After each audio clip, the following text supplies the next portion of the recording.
জীবনে যেমন সুখ আসে তেমন দুঃখও আসে, সেটা তো যার মেনে সময় নিতে খারাপ হবে। হয় তার সবই খারাপ হয়।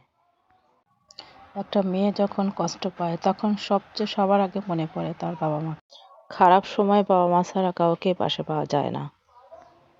কোনো কিছু নিয়ে কষ্ট পেলে বা দুঃখ পেলে সবার আগে তারাই বলে, দুঃখ করো না, আমরা তো আছি। লাইফে একমাত্র নিঃস্বার্থভাবে ভালোবেসে যায় বাবা মা। আপনি দুঃখের সময় পাশে থাকে বাবা মা, আপনি খারাপ সময় পাশে থাকে বাবা মা।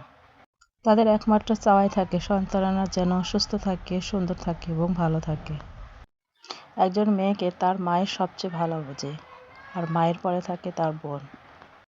জীবনের সব দুঃখ কষ্ট ঝড়ঝাপটাকে পার করে দেওয়া যায় যদি পাশে সাপোর্ট করার মতো কোনো শক্ত হাত থাকে, ভরসা দেওয়ার মতো কোনো মানুষ থাকে, পথ চলার মতো একটা সঙ্গী থাকে। জীবনকে সুন্দর করে পার করার জন্য জীবনে খুব বেশি কিছু লাগে না। আপনি যদি সুস্থ থাকেন এবং আপনি যদি মানসিকভাবে ভালো থাকেন, আর আপনাকে সাপোর্ট করার জন্য এবং ভরসা করার মতো যদি একজন মানুষ থাকে, তাকে লাইফটাকে পার করে দেওয়ার জন্য আর তেমন কিছুই লাগে না। কথা বলতে বলতে আজ আমি আপনাদের সাথে টমেটো ভাজি রেসিপি শেয়ার করব।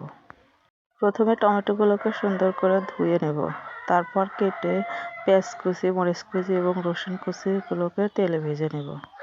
এরপর পরিমাণ মতো হলুদের গুঁড়ো, জিরা বাটা এবং আদা বাটা দেব। এখানে মরিচের গুঁড়োটা আমি দেবো না, যেহেতু আমি কাঁচা মরিচ কেটে দিয়েছি, তাই মরিচের গুঁড়োটা এখানে আর আমি আর ব্যবহার করবো না। আপনারা চাইলে দিতে পারেন। এভাবে নাড়াচাড়া করার পর দেখেন ভাজিটা অনেক হয়ে গেছে। এরকম করে টমেটো ভাজি কে কে খান কমেন্টে আমাকে জানাবেন।